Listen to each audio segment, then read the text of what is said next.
You May Now Kill the Bride, a novel by Kate Weston. From Saskia Barden Barnett to The Hens Group. Subject, Tansey's Fantastical Hindu. Hiya Hens, I'm not sure that you're getting all my WhatsApp messages. I'm sure if you were, people would be being much more helpful. So I thought it best to follow up with an email. As you know, this Friday is approaching fast, and of course everyone can't wait to give Tansey the send-off into married life that she deserves. Rip Tansey's single girl era. Just a few things to cover before our weekend of fun. We'll be arriving at Camp Chakra Retreat in the Kentish Woods at 10 a.m. It's a short drive from London, only 2 hours, so please have breakfast before we leave. There's really no excuse for crumbs in the luxury minibus that my darling Jeremy has hired for us. He's done such a nice thing, it would be a shame if he didn't get his deposit back. The camp is strictly no alcohol, no electronics, and no sugar, so please turn your phones off when we get there. There is no signal in the woods anyway, Team Bride, and no contraband. We're detoxing, not retoxing. RE the above point, might I suggest that those of you with little blessings like myself enlist the nanny to do some extra hours this weekend. Honestly, if we're leaving the men in charge, who knows what may happen, and no one wants to come home to a bloody Chernobyl. Am I right, ladies? We're going to be having the most blissful time. Yoga sessions, sound baths, crystal healing, a cacao ceremony, and a craft, which, as those of us actually reading my WhatsApp messages, know is TBA while we wait for a few very busy, I'm sure, people's votes. Please, it's either flower crown making or macrame, and we're at an extremely tense 50-50 at the moment. Please come prepared to be a team player, and to help our beautiful blushing bride feel as relaxed as possible at such a stressful time for her. Remember, this isn't about you, so leave your tender dramas at home, Lauren and Dominica. And finally, this is all going to cost a little extra because we do obviously want to make sure that Tansey has the most wonderful time, don't we? So please, could you transfer an extra €200 to me by the end of the day? No one wants to be the one to let her down, do they? Can't wait to see you all on Friday, 8 a.m. sharp. Smooches, Saskia. P.S. Please can everyone in the WhatsApp chat for Ferris Hindu next weekend pay attention. I've asked some questions in there and I haven't had answers from everyone. I know this is a busy time, we're right in the thick of hen season, but Farrah's planning a whole other wedding and has managed to be perfectly active in Tansey's WhatsApp chat. We all need to pull our weight here, people. Beware. I will hunt you down this weekend and I will get answers out of you if you don't reply by then. Whether you're in a downward dog or getting up and close and personal with your chakras. Love and light. Chapter 1. The black minibus trundles down the tree-lined Kent Lane, weaving between green fields of grazing cows. There's the occasional farmhouse in the distance, but civilization is fading farther and farther away. Inside the minibus, Girls Aloud's Love Machine from the Ultimate Hen Spotify playlist blares out over the noise of 20 excited hens, many of whom are still enthusiastically waving inflatable penises about an hour and a half into the journey, despite the early start time. Saskia sits at the back of the minibus, presiding over the festivities, still hammering away at the WhatsApp group for the very hen party that they're already on. She can see people ignoring her texts, people who don't appreciate the importance of running a tight ship. This is exactly how people end up drinking Blossom Hill directly from the bottle on the pavement outside club they're too drunk to get into. And that will never happen on her watch. Not again. She cannot associate herself with that behavior now that she's a businesswoman, with 2 children, a house in Holland Park, and 2,000 followers on Instagram. What would it say for her new high-end events planning business if a first Hindu in her official capacity is absolutely feral, especially with this one being so public? When Tansey's engagement announcement went viral just hours after posting, it made perfect sense for Saskia, as one of Tansey's oldest and dearest friends, to plan the Hindu. Tansey agreed almost immediately, realizing that with Saskia's elite organizational skills, she was of course the best person for the job. But now that the whole run-up to the wedding is so high profile, with thousands of followers watching on, Saskia needs to make sure it remains classy. At least she knows they're relatively safe in the woods. No internet connection and no alcohol. The perfect scandal-free time. They just have to get there without anyone tagging her in pictures of inflatable penises on Instagram. Oh, look, I'm quite beautiful, Tansey pipes up next to her, thrust up in her bride-to-be sash and same penis forever tiara, the armor of a British Hindu. Stunning, gushes Eva, Tansey's newest and youngest friend. Tansey tilts the phone so that Saskia can see the bridal filter they've been taking endless selfies with. Not only has it added a veil to her head, but it's also contoured her cheeks, made her eyes 50% larger, and given her fresh lip fillers. A natural beauty, Saskia chimes, without a hint of irony. God, I would kill for some lip fillers, but they're so not organic. I mean, everyone says 26 is too young to start on them anyway, but I definitely need to get something done before I'm 30, Eva chatters. Otherwise you just start decomposing, apparently. 34-year-old bride-to-be Tansey says nothing. She simply continues beaming into the camera, with a sort of contented smile that only can come from someone unaware that macrame is afoot. She met Eva, a content creator, and the reason for her engagement post went viral 6 months ago at an ayahuasca retreat, where they developed such a powerful bond that Eva tells everyone who will listen that she considers it more of a soulmate situation than a friendship. Since then, they've hung out together at Tansey's successful Beacon Cafe nearly every day. Looking at Tansey's face IRL, Saskia thinks she could certainly do with a wellness break before the big day. She thought a plant-based diet was supposed to be good for your skin, but Tansey's definitely looking a little pallid these days. It must be the stress of a wedding getting to her. In Saskia's opinion, everyone should have a meditation teacher like she does. She glances down the bus at the other women she and Tansey grew up with. Lauren, Farrah, and Dominica are all slumped in their seats, glued to their phones but ignoring her messages. Just like she knew they would. They've been friends for over 30 years, but Saskia has definitely no proof that nature trumps nurture. They all had almost exactly the same upbringing and spent every day of their childhoods together. But look at how much lighter she's flown. Sometimes she pictures herself as an eagle, soaring above her friends and the world of upper-class bankers' wives and boutique business owners. At least Tansey's marrying someone with a trust fund and his own vegan brand, an entrepreneur. And she's definitely keeping better company with Eva, aka Eva Bliss, who got hundreds of thousands of Instagram followers and the type of skin Saskia pays $40,000 a year for. Dominica, a divorce lawyer, is getting into the spirit of the weekend by frantically trying to send as many emails to her clients as possible before her phone buzz signal disappears. Today couldn't be the worst day for her to be going away somewhere. Phones are banned. One of the celebrity divorces that she's currently working on broke in the news this morning when a mystery woman came forward with a story about the footballer husband's addiction to buying strangers' underwear online. And now Dominica feels the kind of restless excitement she always gets when she knows she's about to take half of everything a cheating asshole has earned. She'll be extra pissed off at Saskia and Tansy as she misses a chance to get even more money out of the winker. She's tried to be pleased for Tansy, but every time she's met Tansy's fiancé, Ivan, he's been a massive dickhead. As someone who considers herself an expert on divorce, Dominica predicts that the relationship will be ripe for one in about 3 months after the wedding, especially as they've only been together for 4 months. They met at Tansy's cafe, where it sounded very much to Dominica like Ivan simply harassed her into both stocking his vegan products and going on a date with him. Then he proceeded to propose out of the blue on their 3-month anniversary. Tansy says the rushed wedding is because he's just so passionate, but Dominica can smell an entitled blood bomber a mile off. It's just so Tansy to throw herself into a legally binding contract without considering the consequences. Dominica secretly hoped it wouldn't get as far as the Hindu, but now that it has, she doesn't understand why they can't just have a normal one, with strippers and cheap wine. Sure, there's no guarantee that everyone still be on speaking terms at the end of it, but that's the nature of the beast. Why should she be punished just because Tansy lost it 2 years ago and decided to live a pure and vegan existence, declaring alcohol a poison for her body? Somehow they've all been conned into spending a fortune on a weekend at some wanky wellness retreat, giving a month's worth of wages to some spaced-out rich woman who set up a business on her estate but won't give out the Wi-Fi code. At the top of Dominica's screen, another message from Saskia pops up, which she tries desperately to ignore while she carries on with her emails. Urgent macrame question: does anyone have an allergy to hemp cord? This whole weekend is going to be both joyless and irritating. I will happily strangle myself with a hemp cord if she sends any more texts, Farrah mutters behind her, making Lauren snort into the next seat along. The fact that she thinks she can boss us around when she hasn't even bothered with our Christmas Day walk in the last 2 years is frankly insulting, Dominica complains. Every Christmas since they were 14, the friends have snuck out after Christmas lunch to drink, smoke, or do whatever it takes to make the rest of the day with their families bearable.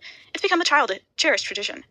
She does have her own children now. The whole point of the walk is to get away from her parents and get inebriated enough to survive the day. Can't really do that if you are the parents, Farrah points out. I don't care. It's sacred, Dominica whispers sternly. This year it was weed gummies ingested in a hailstorm at the local park, the only notable effect of which was Lauren finding the King's speech disproportionately hilarious.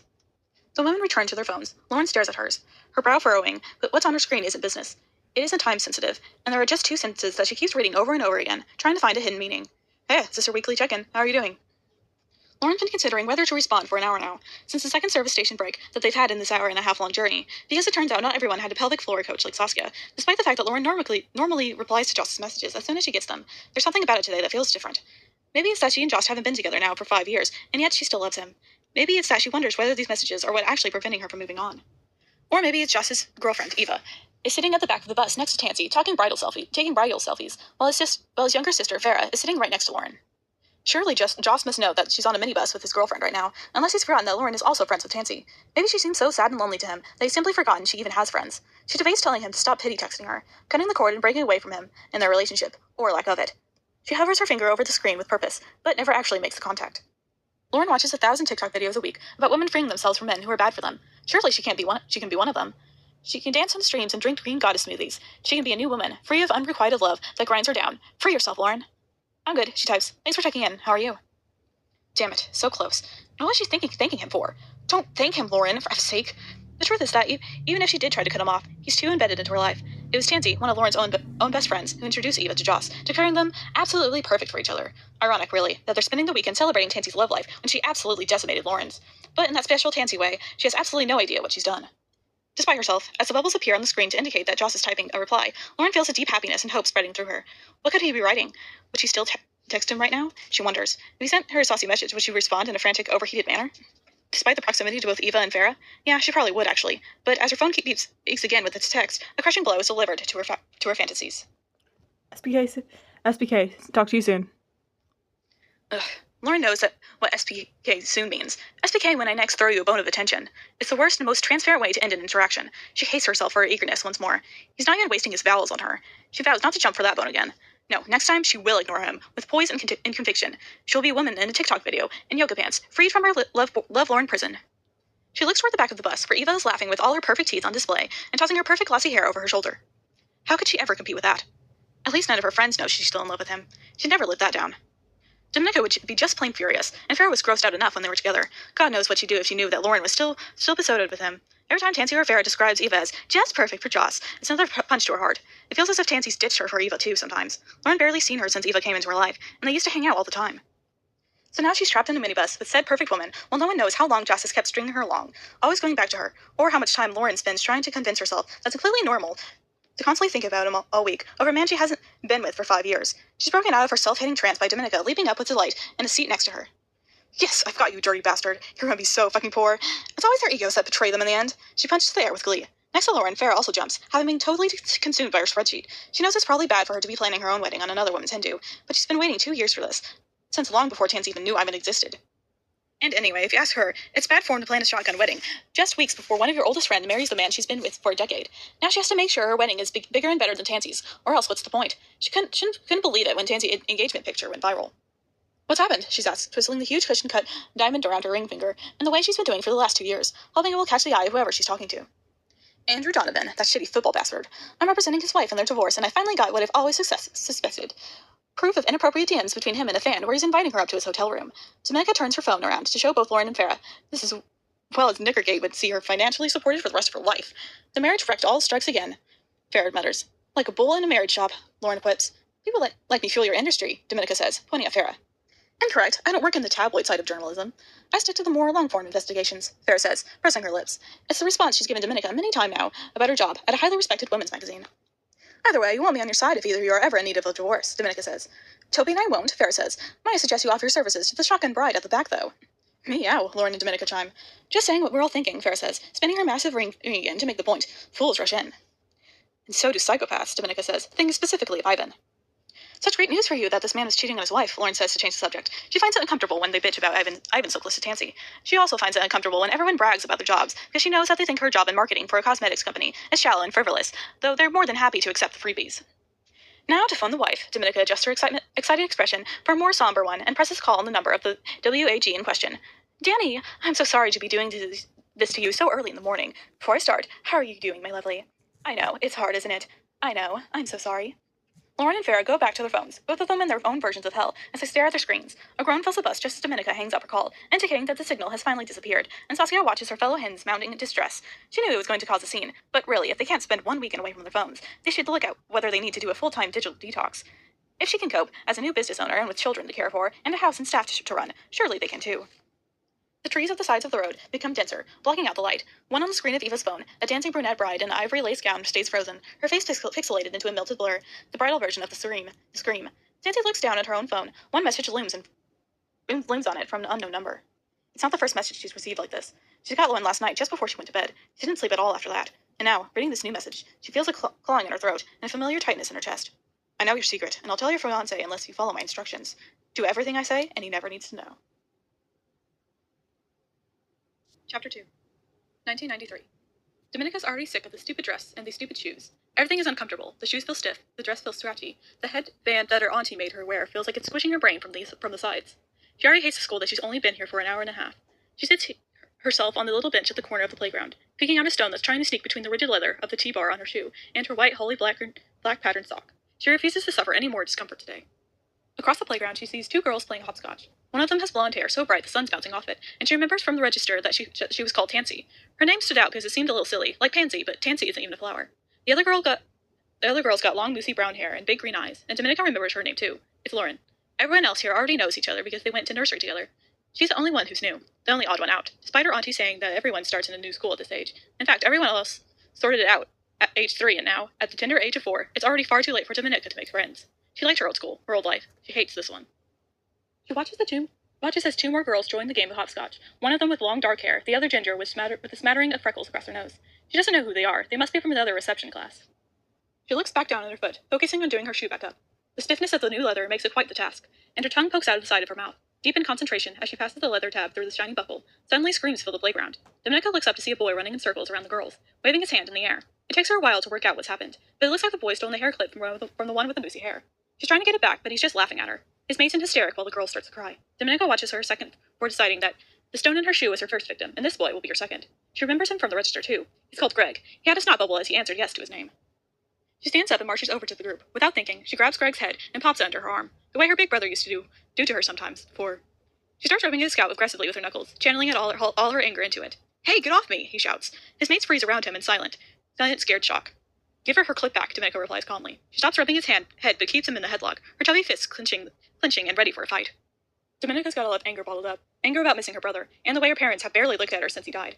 Anger that they've had to move here where she doesn't know anyone because her parents couldn't even bear to be in their own house anymore, constantly surrounded by memories of him. She'd be happy to take it all out on this kid. Fine, Greg shouts frantically. He holds out his hand with a clip in it, and the ginger girl takes it from him, a wide, gappy smile spreading across her face. She gives it to her friend, Lauren with the moussy hair, who replaces it on her head straight away, as if afraid someone might steal it from her again any minute. But that definitely won't be happening on Domenico's watch. Thank you, the red-haired girl says, putting her hands on her hips of a red and white checkered school dress. That'll learn you, Greg Thomas. Greg squirms, still under Domenico's arm, and she decides she should probably let him go, even though he doesn't deserve it. Jesus, no reason to strangulate me, he says, his voice nasal and snotty as he rubs at his neck. The boys walk away, Greg muttering petulantly. They look as scared of Domenica as she hoped they would be. She turns back to her bench. Maybe she'll take off these stupid shoes for a bit. So what if her socks get dirty? Her parents will never notice anyway. Hey, the ginger girl calls after her. Do you want to play? We're doing hopscotch. Domenica turns and considers this, looking the girls up and down, with their matching shoes and socks, and the identical ribbons in their hair. Okay, she shrugs. This doesn't have to be a commitment, just one playtime. I'm Saskia, the ginger girl says. And this is Lauren, Farah, and Tansy. Me and Farah are best friends, and Tansy is Lauren's best friend, but I'm also Tansy's best friend. Domenica frowns in concentration, trying to keep up. What's your name? Saskia shields her eyes from the sun, and squints at her as if looking her up and down. Domenica, she says, her chest puffed out like a proud robin. The girl assesses her for a bit, while she stares right back. I always get to go first, Saskia shouts, by the way of approval, as she runs to the start of the hopscotch. I'm really good at this game. She is, says the girl with the straight dark hair. Farah, Domenica remembers, Saskia calling her. She leans in with a whisper, and even if she wasn't, she doesn't like it when people disagree with her. Chapter 3. 20 women stand in varying degrees of hen party hysteria, waiting to be allocated to their yurts. Since they had arrived at Camp Chakra and discovered that the whole sober Hindu thing was absolutely not the joke they had hoped it was, 2 inflatable penises have spontaneously deflated. At the front of the flock, her tiara and sash still intact, Dante can't shake the feeling that it's most likely one of the hens sending the text. Who else could it be? Only her closest friends would know any secrets about her. It just depends on which secret it is they're referring to. A small, long-haired, yet somehow also balding man, wearing what looks like a Hessen sack, stands next to her. He introduced himself and his wife earlier as the owners of Camp Chakra, and she tries to look thrilled as he pulls back the flap of her bridal yurt with great gusto, revealing its psychopathically white interior, paired with hundreds of spring flowers. She rewards him and the thrilled hens with what she hopes is an expression of gratitude and excitement, despite feeling intensely anxious. Any excited gasps that the hens hear are in fact just her attempting to inhale a decent breath. At the back of the group, Domenica, Lauren, and Farah try not to engage too much with the overexcited flapping of the rest of them. Ah, look, it's the set of Midsummer, Farah sighs at the reveal of the bridal yurt, safe in the knowledge that nothing so creepy will be happening at her hen next week. I thought men into wellness were supposed to be Adonises, Domenica whispers, narrowing her eyes scathingly at the diminutive sack of a man they've all been introduced to as Felix. Maybe he was the original Adonis and he's lived this long because of all the wellness? Farah suggests, as Lauren stifles a snort. Christ, imagine the state of the penis that's over 2,000 years old, Domenica says. Lauren can't help staring at Eva, seeing her face close up in real life. She can now be sure of something quite disturbing. Eva appears to have absolutely no pores, none whatsoever. How is this possible? She takes a sip of the wheatgrass shot she was handed upon arrival, but it's so gross she can barely bring herself to swallow it. On seeing Lauren's face contort in disgust, Domenica and Farah simply tilt their arms sideways, tipping their untouched shots into the grass in synchronization. Feels good to be given back to nature, Domenica says. Selfless, Farah agrees. Nature deserves better than that, Lauren scowls. Always me that takes the hit, isn't it? Someone had to be the sacrifice, Domenica quips, but Lauren wonders why it has to be her. At least it wasn't a blood one, this time. Tansy is now being led into the yurt by Saskia, who's determined to make sure that she's front and center at all times during the weekend. As if the tiara and bride-to-be sash don't already single Tansy out. Saskia even requested that Eva be beside her at all times, documenting the entire thing with a disposable camera. So retro, Eva scrolls the little wheel after taking a shot of Tansy lying provocatively on the big white bed, surrounded by Midsummer's projected props. I'm triggered by that child's insistence that everything from her youth is retro. What generation even is she? Domenica looks cattily at Eva, in a way that suggests she's jealous of her lack of Botox and number of Instagram followers, making her practically untouchable in Saskia's eyes. Gen Z? Lauren whispers, unsure. She's quite nice, really. Definitely the best girlfriend Joss has ever had, anyway, Farah says. You've seen some of the wet blankets he's brought home. At least this one's got something about her. Lauren thinks her wheatgrass shot's about to come back up. Obviously, I'm not talking about you, Lauren, Farah adds over so slightly too late, placing an arm around Lauren's sagging shoulder. Saskia watches on proudly as everyone exclaims at the bridal yurt's beauty. She's very pleased that she's not had to tell everyone off yet as well. It's lucky for her since she can't see Farah, Domenica, and Lauren hanging back, whispering about cults and goat sacrifices. Tansy tries to settle into her yurt, while the other 20 thirsty and bemused hens are shown to theirs, but the knowledge that those messages are lurking on her phone, and that someone here might have sent them, is making for a somewhat unrelaxing time. At least Eva's gone to her own yurt now rather than constantly wielding that camera in her face. She considers each of her closest friends to work out if any of them could have sent the messages, but it really depends on which of her secrets the mystery texter is talking about. Ivan's been very vocal about how poisonous he thinks Botox is, so she hasn't told him she's had it. Could it be that? Surely no one would go all this trouble over something so minor. She only had it a few times anyway, to look her best for her big day. It could be the fact that her cafe is on the brink of financial collapse, despite her pretending for months that it's thriving, but Ivan already knows about that. which leads her to wonder whether it's one of the much bigger secrets, the one she shares with her oldest friends, the secrets that are much worse than the bit of Botox. Surely it can't be, because the only people who know are Dominica, Farah, Lauren, and Saskia, and if anyone ever found out what they did, all of their lives would be ruined as well. Now, don't worry, I've got everything you need for the weekend in this bag, Saskia says, making Tansy jump. She gestures to Manuel Blurry hold doll that at first glance, when Tansy opens it, seems to contain the entire Lululemon Spring-Summer collection, and nothing else. Oh, wow, thanks, Tansy says, trying to sound more excited than she feels. The last thing she needs is Saskia thinking she's ungrateful, and going all Martyard, talking about everything she's done for her. She wonders if she should tell Saskia about the messages. Saskia's really good at problem solving, and she feels like the closest thing to a grown-up out of all of her friends. Tansy watches her joyful prancing around the yurt without a care in the world and thinks it's definitely the right thing to do. Saskia will 100% fix it, and then, unburdened, Tansy can joyfully prance around the yurt too.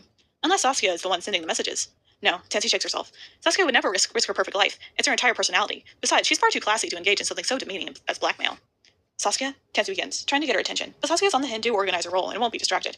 Don't worry about anything this weekend. Everything's covered. She sings songs at her. Yeah, about that. Saskia, could you come here for a minute? There's just a little thing.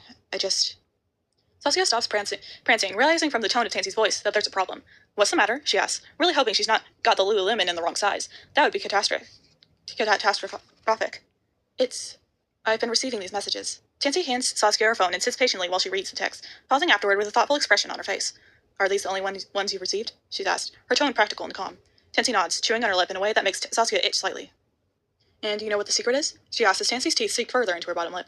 She digs out a small tube of Paw Paw gel and hands it over. This is something Saskia first started doing 20 years ago, with a far less fancy lip-style tube. The brand may have changed, but the gesture is still the same, born of motherly, slightly irritated kind of love for a friend. Tansy takes the tube without thinking and opens it, squeezing a blob onto her finger as she replies. I sort of wondered if maybe it was one of our secrets. She gestures between her and Saskia, a gloop of Paw Paw on her finger. You know. Saskia sits in silence for a second, trying to maintain a calm exterior, while the threat of her entire life crashing down on her becomes a very real possibility. They haven't actually asked her anything yet, have they? She studies the messages. But surely it'll be about money. It's always about money. So what do I do? Tansy asks, distorting her mouth while she rubs the Paw Paw into her lips. If they want money, she thinks, they can't possibly know about how much trouble the cafe is in. Nothing, Saskia says. I'll tell Jeremy and we'll see what he says. He's good with the stuff. But for now, do nothing. We don't negotiate with blackmailers. I don't know, Tansy says wearily. All this got me thinking, I shouldn't have secrets from Ivan. I should just tell him everything, you know? The two of us are in it for life. I can trust him. Everything? Saskia asks, irritated. Why did Tansy even bother asking her advice if she isn't going to follow it? Even the bits that could land people in prison? Even those. Especially those, Tansy says. He needs to know all of me before we get married. All the things I hold within me. All the secrets. Whether they're mine or other people's. They're about to be his, too. I need to share the burden with him before we make that lifelong commitment. I think that's a little hasty. Not to mention risky, Saskia says. Why risky? Ivan loves me. Every bit of me. Inside and out. That includes my flaws. If I tell him, I know he won't betray me. I trust him, Tansy says, innocently, eyes wide. That's because you've known each other for 5 minutes, Saskia thinks. He hasn't even had the time to notice any flaws. Why don't you at least wait and see what Jeremy advises? Just until the end of the weekend. Okay, Tansy says, after a tense minute for Saskia. But what if they send me the instructions while I'm here and I don't have any signal? I'll miss them, and they'll tell Ivan whatever it is anyway, and then everything will be ruined by the time I get home. Saskia looks at her for a second before pulling out her own phone.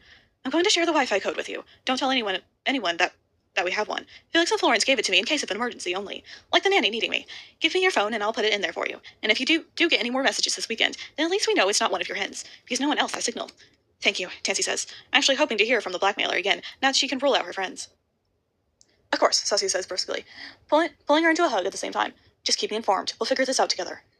Tansy already feels better, but she can't shake the horrible feeling of adrenaline flooding through her veins. A couple of yards away, she can hear Dominica, Farah, and Lauren getting ready for their first calming vinyasa session, and she could have sworn one of them just uttered the word vodka. Maybe that's what she needs, something to steady her nerves, and help her forget that despite this being her Hindu, she may never make it down the aisle. If there was ever a time for her to fall off the wagon, now really feels like it should be it. She's vaguely aware of Saskia talking about the Lululemon outfits. She's holding up items and telling her what to wear, even to her underwear, and explaining how the bag has been curated for optimum experience. Right, Saskia places the garments as she's chosen for Tansy on the bed. I'll leave you to get ready and round up the troops. Great, Tansy says. And Saskia, thank you. I really appreciate all of this. It's perfect. Really, it is. Once outside the yurt, Saskia takes a second to study herself. She can't believe what she's just heard. She can't believe that for the sake of her wedding, Tansy might be about to ruin all their lives. But then Tansy's always been too ditzy to see her own actions affect others. 2 yurts down, Dominica has returned from an unsuccessful march around the camp to try and find signal, and is now standing on her bed waving her phone at the sky. She refuses to believe that they can be only 2 hours away from London without a single bar of connection. There's something incredibly sinister and unhinged about taking a group of women to an area of woodland and with no phone service, she grumbles while putting on her sweaty Betty shorts with her free hand. And I know she's seen The Cabin in the Woods, because we all watched it together and then had to sleep in the same bed that night, remember? The lycra of her tight shorts slaps against her thigh as she tries to wrestle into them. A red well appears almost instantly to mark the sting. God, even the clothes we have to wear for this are against me, she grumbles. You seem to wear them to the spin without any complaints, Lauren points out, furious that the three of them are having to share a yurt with absolutely no alone time all weekend, while Tansy gets one all to herself, just because she's the bride. Spin is civilized, Dominica pouts. We brunch afterward. Speaking of, pass me that vodka. I cannot be cat-cowing without hydration. Lauren takes a swig from one of the many hip flasks the three of them packed for the trip, then hands it over. The more she drinks, the easier she'll find it to interact with Eva, like a normal human, and ensure she doesn't arouse suspicion or stare at her like some sort of obsessive fan. She especially doesn't want to have Eva's perfectly sculpted downward dogging arse on her face right now. If it has to happen, it can at least be a bit blurry. Tansy better appreciate this, Dominica mutters. I'm sure she'll find it transformative, Farrah says. Honestly, guys, she'll reach a higher state of being, Lauren adds, going to Tansy herself after she came back from the Ayasta retreat. Just so long as it doesn't give Saskia any weird ideas about my Hindu, Farrah says, knowing full well that she's made her preferences very clear. She wants it in Ibiza, staying on the classy part of the island, of course, and for there to be a lot of whispering angel. She's quietly confident that there will be no chance of another dry affair. Dominica and Lauren briefly exchange a glance of recognition about exactly how much money they've had to part with for Farrah's completely surprised Hindu, and exactly how much she's banged on about the whole thing.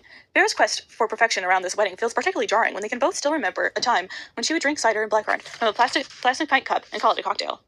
Farrah misses the conspiratorial look between her two friends, too wrapped up in their own thoughts. At least this weekend will give her some inspiration for an article about overpriced wellness experiences that feel like hell. She already pitched it to her editor, Rebecca, using the Wi-Fi code she watched Saskia slyly punch into her phone earlier. The absolute lying snake. She refuses to tell the others, though, in case they blow the secret. Dominica, for one, would be on it all the time. Yes, he's offered a settlement, Dominica shouts. Getting the smallest whisper signal will bounce precariously on the edge of the bed. Oh, it's only 10 million. Who the heck does he think he's playing with? She takes another gulp from the flask and begins composing the fiercest response this man's lawyers will ever receive. Lauren doesn't want to let on, but she's had signal this whole time. For some reason, her service provider works out here. Good old Griff Gaff. It's just that there's no one else she's expecting messages from. She even checked her work email earlier. It seems the world of makeup marketing is carrying on without her just fine. The most exciting email she received was someone asking her if she was suffering from erectile dysfunction, when what she was really suffering from was a complete absence of any erectile at all. She feels like most women succeed in their career on their home life. Case in point, Dominica is thriving in her career, but isn't even remotely interested in getting laid as far as Lauren can tell, and Farrah is getting married, yet hasn't written an article that's gone viral for years. The women who are really able, of course, manage both, like Eva. Is everyone ready in here? Saskia head appears through the tent. Flint flaps without warning, prompting all the occupants of the yurt number 3 to jump. Dominica does a sliding tackle face down on her phone and hip flask, covering them with the full weight of her body, in a somewhat misguided attempt to make it look natural. She tries to raise one of her legs from her face down position. It's not a graceful movement, and everyone present stops to marvel at the spectacle. Just stretching my glutes, she shouts as Saskia sweeps her eyes over the other two, looking as if she doesn't want to know. Class starts in 5, so outside in 2 minutes sharp. They all smile and nod as she ducks out of the yurt and closes the flap before moving on to the next unsuspecting hints. Someone needs to put a bell on her, Dominica sighs, pulling herself up off the floor, gathering her phone and hip flask. Why don't yurts come with locks? We're really just out here in the woods with no security, Farrah points out, checking that her hair and outfit are perfect, and engagement ring straight. This is hell, Lauren sulks, lunging to ensure her leggings aren't nestling into her vagina, even though they very, very much feel like they are. She would pay a considerable amount of money if she didn't have 4 leggings that are guaranteed never to do this. She bets Eva never gets camel toe. The flaps of the yurt rustle slightly, but this time they're prepared, all contraband safely tucked into their luggage. Guys? Tansy hisses from inside. Can I come in? See? The bride-to-be has an understanding of boundaries and polite behavior, Dominica points out toward the flaps. Of course, wifey, come on in. Thought I'd sneak in while Saskia's busy rounding everyone up, Tansy whispers. Even her such a gift letting her organize all this. All that bossing around is like a wet dream for her, Dominica says. Do you remember how she used to divide up the civilian families between us when we were little? Tansy says. The civilian dictator, Lauren nods. It was vicious, Farrah shakes her head. She's reminded of the wedding dress that she made for one of the Rabbit family out of a paper dolly, and briefly wonders if she had a picture of it anywhere to send to her dresswoman. Pre-Vinyasa vodka? Dominica offers Tansy the hip flask and nearly gasps when she actually takes it. Please, Tansy whispers. The other women stare in shock as she takes 3 long glugs before wiping her mouth. Dominica feels a faint hint of anger. If the bride-to-be is drinking, then why the hell are they on the Spirulina boot camp? It's easy to forget that Saskia used to be the one sneaking booze around out in hip flask for us, isn't it? Tansy asks, unaware of all 3 of them feeling various levels of contempt for her. Back when she used to use her organizational skills for good rather than evil, Dominica nods. Sorry to address the elephant in the yurt, but are you drinking again? I thought this whole thing was because you were sober, Farrah adds. Are you okay? Lauren chimes in. Not drinking again, just, I don't know, really fancied one right now. You know, it's just a blip. Tansy shrugs, knowing they must be thrilled she's fallen off the wagon. They've always behaved as if her sobriety was a direct slight on them. Farrah thinks this might be an even greater betrayal than when Tansy signed and shared a petition calling for a cancellation of the toxic women's magazine that Farrah works for. Farrah was almost out of the job because of that. Tansy obviously hadn't realized it was her magazine, but it was just another example of her having her head in the clouds and effing up people's lives because of it. Farrah constantly has to remind herself that they've been friends for so long, and Tansy never means any harm. Besides, after all these years, there's too many things tying them together. They're forever enmeshed in each other's lives. Please just tell me before I go back out there. Tansy takes another glug of vodka. Flower crowns or macrame? They all stare at her with faux pity as Lauren loops a comforting arm around her shoulder. It's macrame. I'm sorry, baby. I'm sorry, babe. Tansy flings her head back, draining the last of the vodka, then strains her yoga pants and heads towards the ear flaps. Better get on with it, then, I guess. At least it's a little less midsummer than the flower crowns. They all tilt her grimacing at her. Thanks for the vodka, she shouts over her shoulder, heading out into her fate. Any time, Farrah calls out to her sarcastically, turning the empty flask over in disbelief. That freaking dozy cow. Well, look who finally got her personality back. I say this with love, but I'm just wondering if she could possibly have done it before we were dragged into this hippie boot camp, Dominica suggests, her irritation getting the better of her. I guess the bright side is that fun Tansy's back, Lauren says. I was trying to get she was once the most fun amongst us, Dominica says. Tansy is a case study and why you need alcohol to have a good time. She used to be legendary. You always rely on her to know where the best parties were, Farrah nods. Do you think she's okay? Lauren asks, as the three of them stand staring at the swaying collapse that Tansy has just retreated through. Maybe she's having second thoughts, Farrah suggests, eager with hope. I would be if I were marrying Ivan, Dominica reasons. But she loves him, Lauren says. Lauren, he pinched your arse with his own engagement party, Dominica snaps. Yeah, but he thought I was a waitress that he knew and was joking around with, Lauren says. He explained that to Tansy. Honey, no, Farrah says, as kindly as she can. Because sometimes they both despair at how naive Lauren can be. Even if that were true, it still wouldn't be okay, Dominica arches an eyebrow. But Tansy was all right with it, Lauren says. Yes, and Tansy also believed him when he said that hot woman coming out of his flat one morning, a couple of weeks after they got together, was reading the gas meter, Dominica says. Hey, gas women exist, Lauren boots Dominica on the nose. Bad feminism. She was wearing a sequin jumpsuit, Farrah says, opening another hip flask. Okay, fine, he's a shit. I just miss a time when we used to be able to be happy for each other. Don't either of you? Lauren pleads. We're very happy for each other, Dominica looks confused. Yeah, we bitch about each other as a mark of happiness, Farrah concludes. But the two of them fall about laughing, while Lauren's left staring sadly into the distance. She knows that they both call her basic and naive behind her back, but that's just love, right? Besides, they're the only real friends he's ever had. On the way back to the yurts after their first yoga session, Tansy feels calm, free, and like she's finally ready to put the messages behind her. At least for the weekend. She knows that Saskia thinks, but she's sure the best thing to do, the thing that Ivan would appreciate the most, is just tell him. If anything, sharing these secrets will make them stronger, and if she goes to the police and loses everything, then he's not the man she thought he was, and it's more than she deserved all these years anyway. Acceptance is the key to healing. She takes a quick look at her phone, feeling such a sense of resolution and harmony that even the sight of another message doesn't have the same effect as it did before.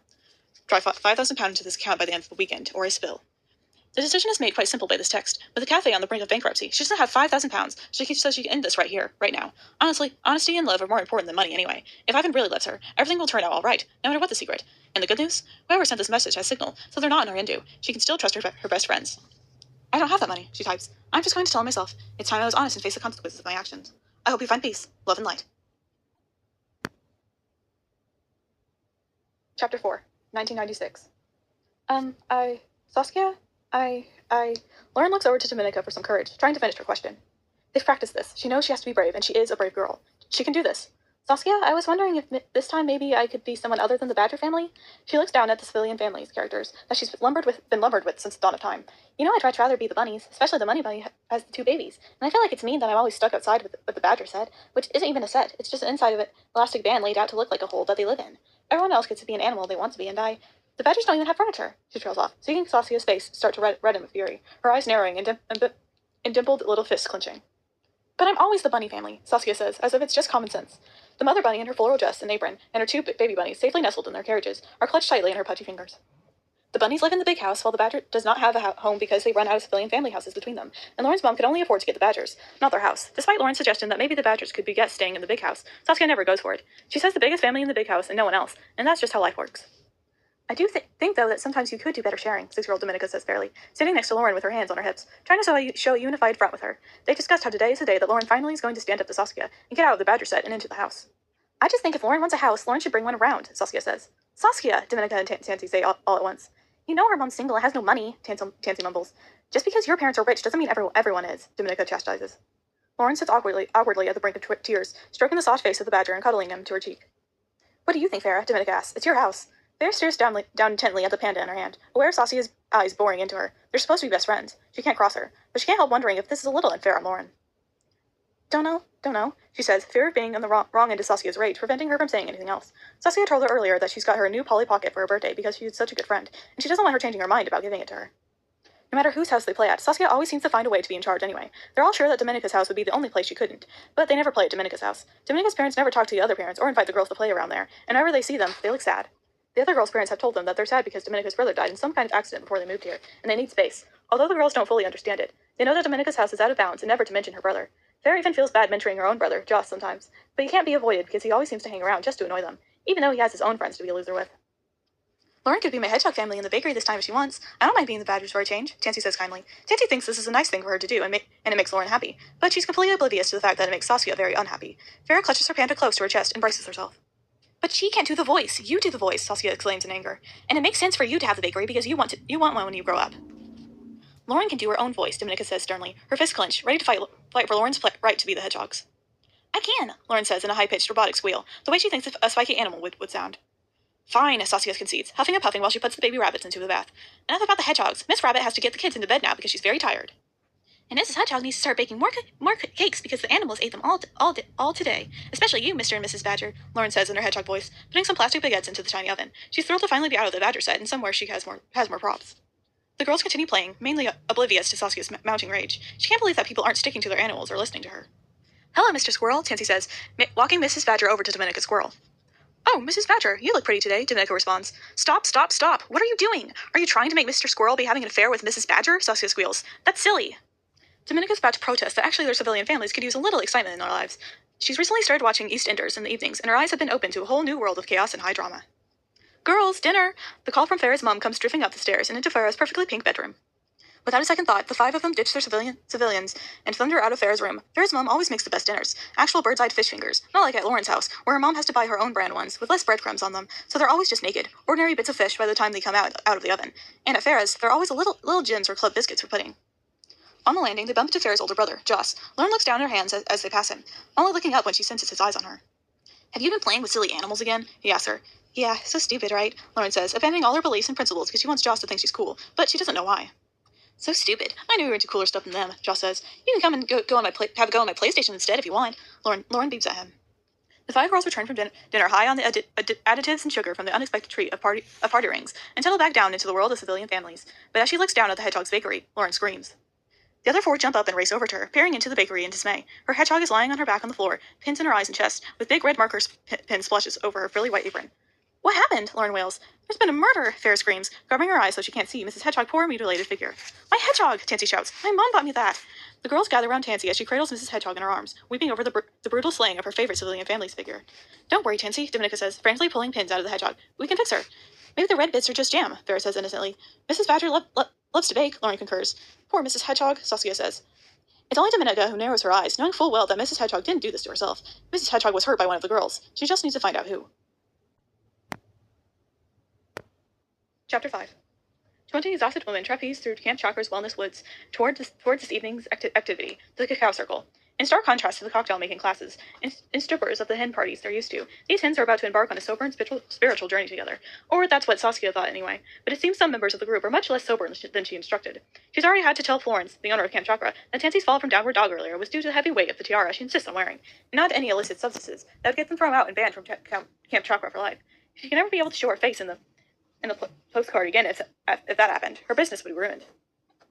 Saskia leads the group to the cacao space, getting more and more annoyed. She can't actually believe that she's done all this for Tansy and now she's drinking. One threatening message and she's fallen off the wagon. And it's not like vodka's going to help the situation, is it? It's so very Tansy to get blackmailed for something that's probably only about her and to drag the rest of them into it by threatening to spill all their secrets. Saskia hasn't told the others yet. She doesn't want the cabaret losing its collective craps when she can probably talk Tansy around herself. Or at least she could have if Tansy hadn't chosen this weekend to get pissed for the first time in 2 years. Knowing that a loose cannon she is when she's drunk, she might even share the secret that's between her and Saskia, not thinking about the consequences. Because as usual, it's all about Tansy's doing the right thing. The eco-warrior princess who starts every morning alternating ice water and vegan bone broth. Saskia can't even use any of the pictures that Eva's taking for marketing or Instagram because Tansy's still insisting on wearing that ghastly tiara. How did it even make it onto the bus? Who's responsible? She will find out. If only people had read her emails and WhatsApps properly, they would have known that they were eschewing the whole naff penis vibe in favor of more subtle bride and bridesmaid-to-be sashes. Penises are hardly ethereal, are they? Farrah walks at the back of the group with Dominica and Lauren, watching as a glow surrounds the hens up front as they reach the clearing. 22 golden floor pillows are laid out in a circle, bathed in the pink light of the evening sunset. In the center of the circle, or flames, look at the cast iron cauldron, filled with a ceremonial cacao. Waiting at the head of the circle stand Florence and Felix, in white linen outfits, ready to greet the hens in a way that only two rich white people with the Jesus complex can. Welcome to the cacao circle, Florence announces, spreading her arms wide like an eagle, as if to embrace them all. Dominica thinks she just looks like a twat.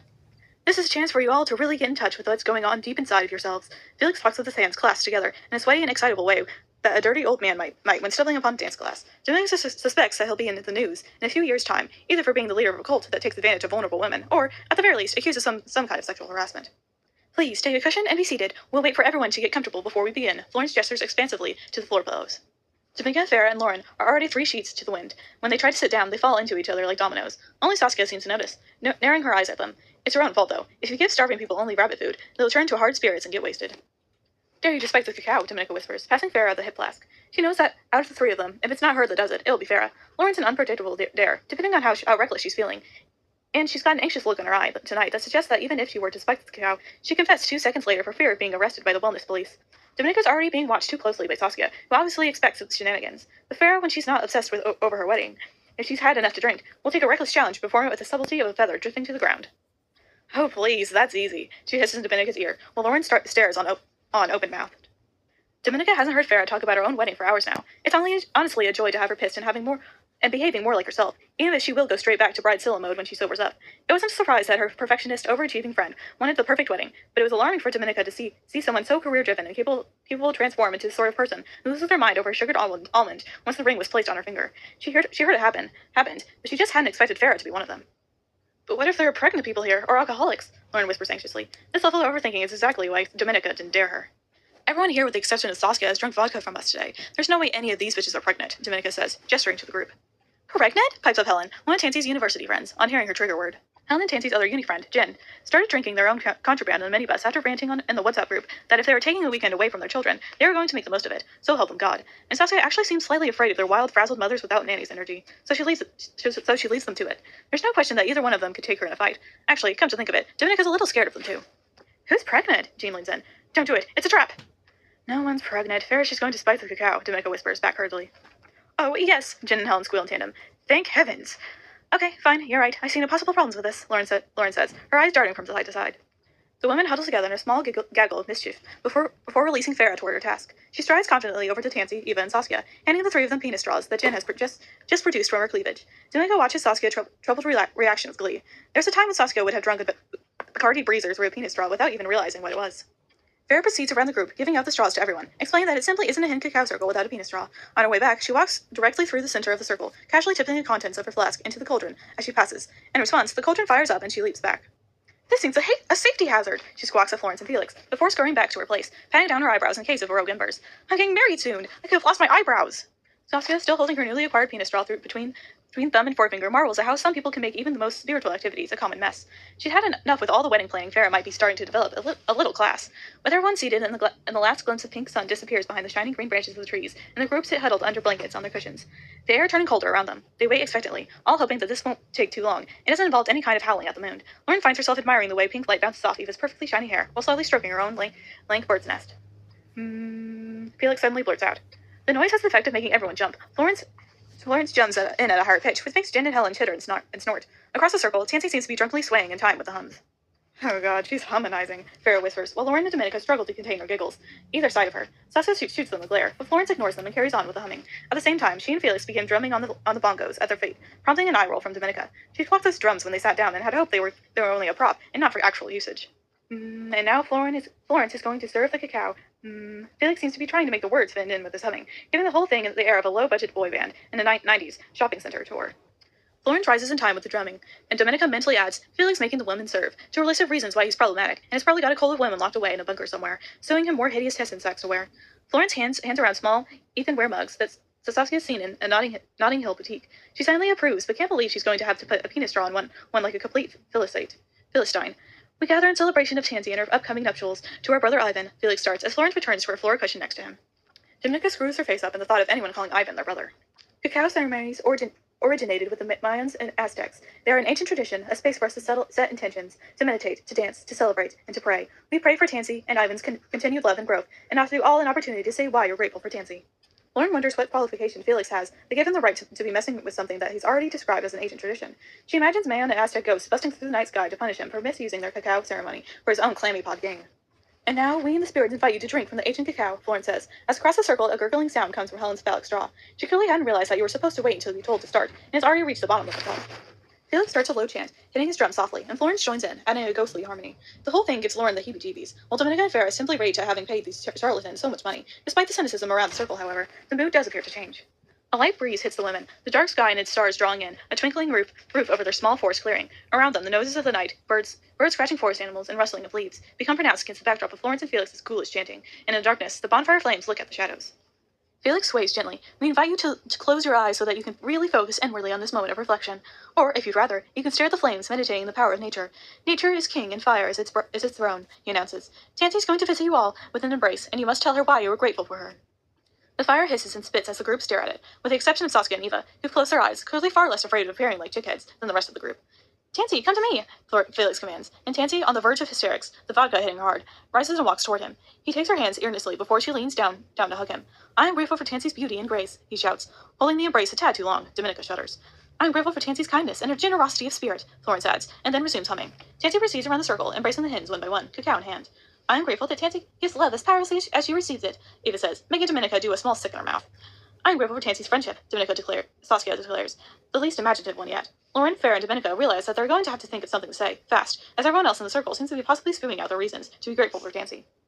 I'm grateful for Tansy's humor, Farrah announces, and she and Tansy share a smirk. When Tansy comes to stand in front of Lauren, clasping her arms around her, Lauren feels a rising panic, knowing that she has to speak. She's convinced she saw a small flicker in Tansy's face as she leaned in. I am grateful for Tansy's smile, she says sweetly. Tansy moves on to Dominica while Lauren hates herself. I am grateful for the tampon that Tansy gave me when I got my first period while wearing new white tammy girl trousers, Dominica says, embracing Tansy tightly. As Tansy progresses to gin, across the circle, Saskia opens her eyes, resting a stern glare on Dominica, while Lauren and Farrah giggle. But really, Dominica cannot be doing with this crap. Not even Tansy is taking it seriously, so why should she? When everyone has made their declaration of gratitude, Tansy returns to her original place, thoroughly embraced. Across the circle, Florence stands and raises her arms above her head. Clearly taken by some urge, she starts dancing like a woman possessed. We invite you to connect with your inner child. Move in whatever way you feel inspired to. Feel the peace of dancing to your own beat, in a completely self-conscious way. For among the trees, we do not fear judgment, Felix says, as if excusing Florence's cringeworthy overdramatic movements. Dominica, Farrah, and Lauren make eye contact, casting great judgment. They watch as Jen and Helen briefly look at each other before launching into a big fish, little fish dance of their youth. Across the circle, Tansy laughs into her hands, covering her face. Her shoulders are shaking, jerking in the flames, while Eva and Saskia on either side of her are fortunately distracted, performing their floaty, ethereal dances.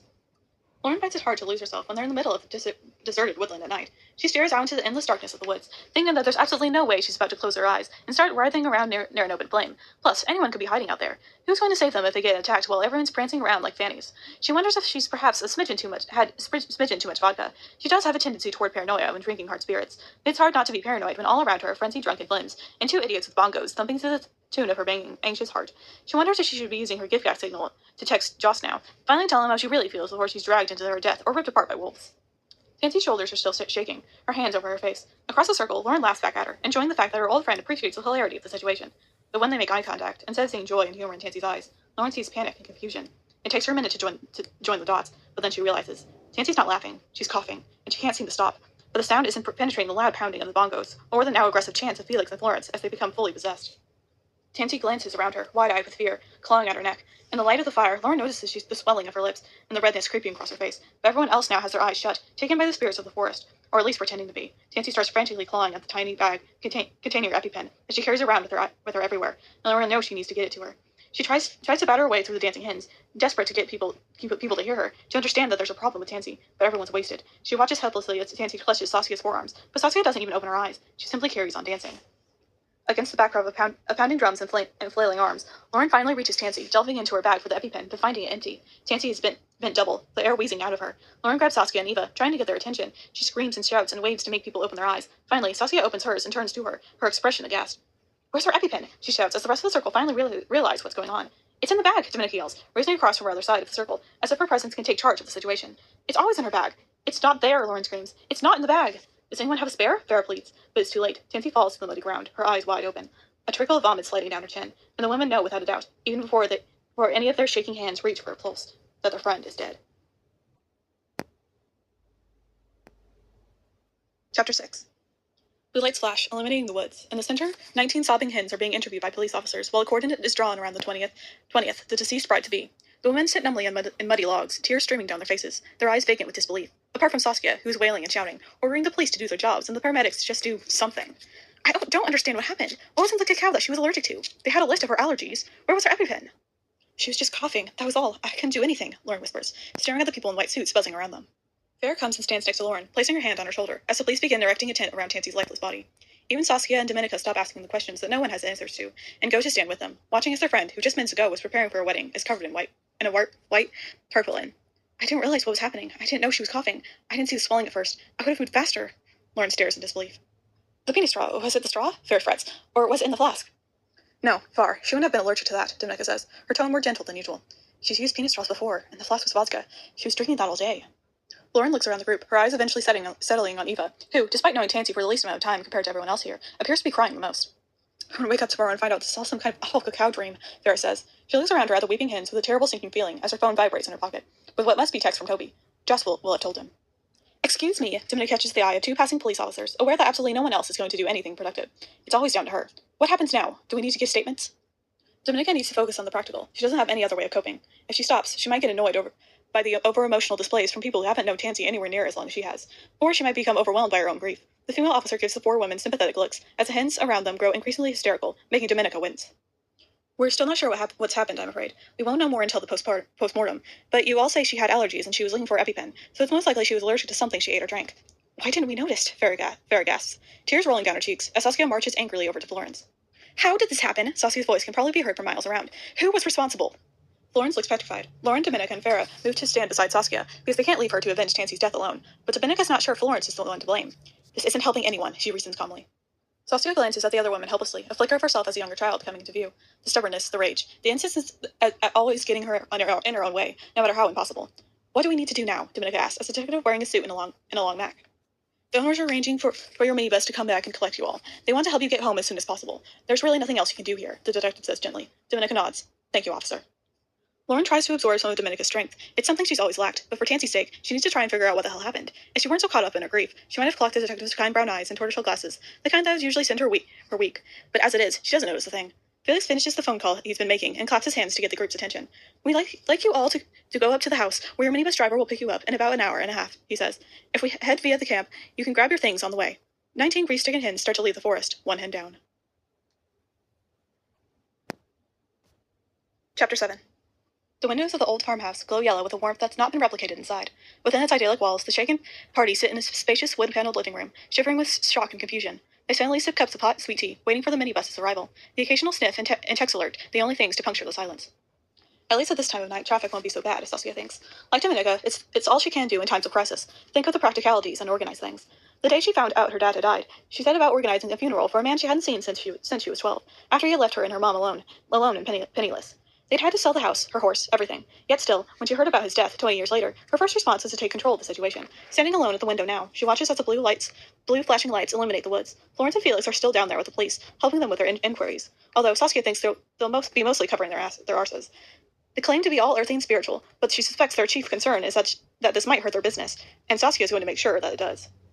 Across the room on one of the spotless white sofas, Eva's scrolling through pictures of her and Tansey on her phone and weeping. Next to her, Farrah puts an arm around her shoulders, while Dominica and Lauren sit shell-shocked, staring at the cups of tea they've been handed. Tears splash into Lauren's one after another.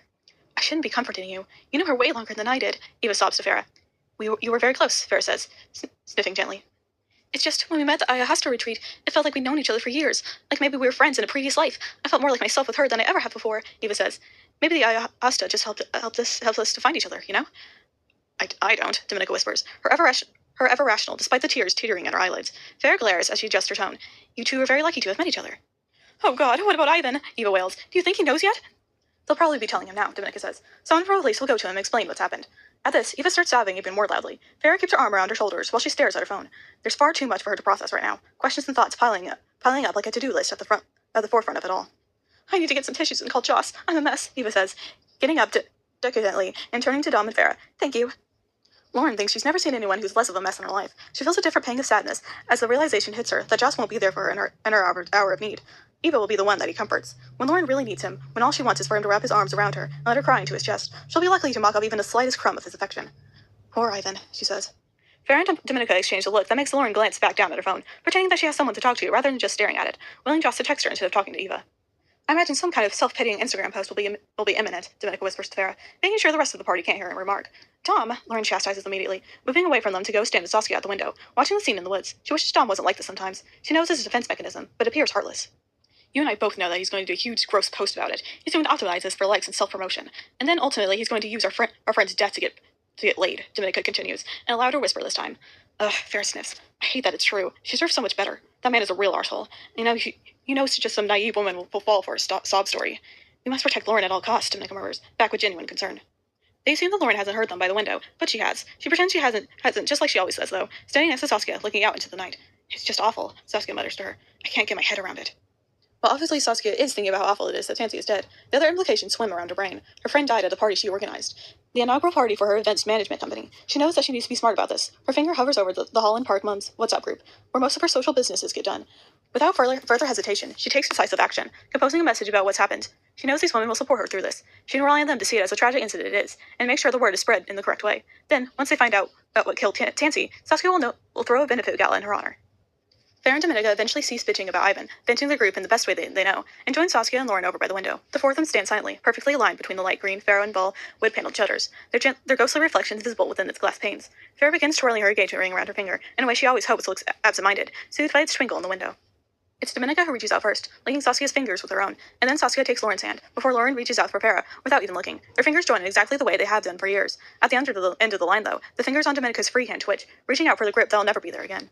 As they stand together like this, they feel uneven. Saskia no longer sitting perfectly in the middle of their friendship group. Despite the way their friendship has changed over 30 years, with all the frustrations and bitchiness they've been guilty of at various points, the bond between them still exists, and may be a little more ragged than before, frayed by squabbles, long-held grudges, and secrets, both private and shared, but it's always stayed strong. We need to be careful, Saskia says quietly, hoping to remain discreet. Why? Saskia asks, knowing exactly what Saskia is saying. She feels a hint of irritation at being told what to do, can hear it creeping into her voice. Well, what if one of us slips up when we're talking to the police about Tansy? Dominica snorts. Sorry, you think that while talking to the police about something completely unrelated, one of us will suddenly accidentally spill our darkest secret and ruin all our lives? You think we're stupid? Lauren adds, spurred on by Dominica. You can't blame me for worrying. I got so much to lose now, Saskia frowns. Oh, and the rest of us don't have anything? Dominica hisses. I could be struck off. Farrah would definitely lose her job, and Lauren, she'd be in trouble too. Thanks, Dom, Lauren thinks. Final confirmation, if ever she needed, that her friends don't view cosmetics marketing as nearly as important as their own jobs. Don't worry, she whispers angrily. None of us have any desire to spill a secret, break the pact, or ruin your yummy mummy status. I'm getting married in less than 2 months, Farrah says through clenched teeth. Bizarrely, doing something that might jeopardize that isn't on my bucket list.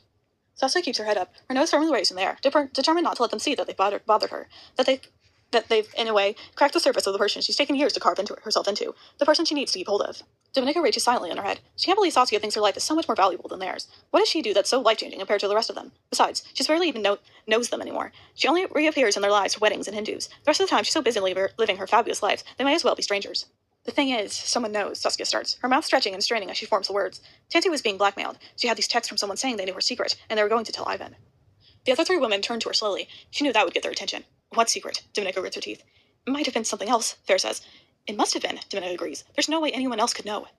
The women fall silent, head and hands gripping together, anxiously vibrating between them as they contemplate the fact that their lives have been turned upside down, and things might yet get worse. As they stare out of the window, orange headlights appear at the end of the long driveway, approaching the house, the minibus. They can finally get out of here and back to civilization to process their loss. I can't leave her, Eva's voice thrills behind them. I just can't go back to London and leave her by herself. The woman at the window spin around to stare at her. Mascara is trailing down her face, and the tip of her nose is somehow redder than it was when she went out to make her phone call. She looks desperate. All 4 of them eye her with suspicion. Because who is Eva, really? This woman's so new to their group, and yet so entwined in it. The police won't be removing her body until at least tomorrow, Dominica says, feeling more detached from her grief the more she talks about the process. She knows from one of her friends who works in the wills and probate that these things can take a long time. Then I'll stay until tomorrow, Eva says. She shouldn't be on her own. She's never been on her own, though. Not when the 5 women are bonded so tightly that even when one of them pulls away, they're still a unit, linked forever by their past. I'll stay with you, Dominica says. Then I'll stay too, Saskia declares, in a tone that brooks no argument. If any of them were about to question her loyalty to this group, she was putting a stop to that right now. Me too, Farrah says. We can't leave our girl alone, and Joss would never forgive me if I just left you here. She rubs Eva's shoulder. And me, Lauren adds, even though she's sure that no one's listening. Let's settle then, Saskia says, taking charge. She must remember to add this to her WhatsApp group. I'll go and speak to Florence and explain to her that we're staying and that we're sleeping in the house. The least he can do is put us up for the night, after everything that's happened. A knock on the living room door startles them all, and they all turn to see the detective with the tortoiseshell glasses, flanked by Felix and Florence. His commanding presence makes them stand up straighter.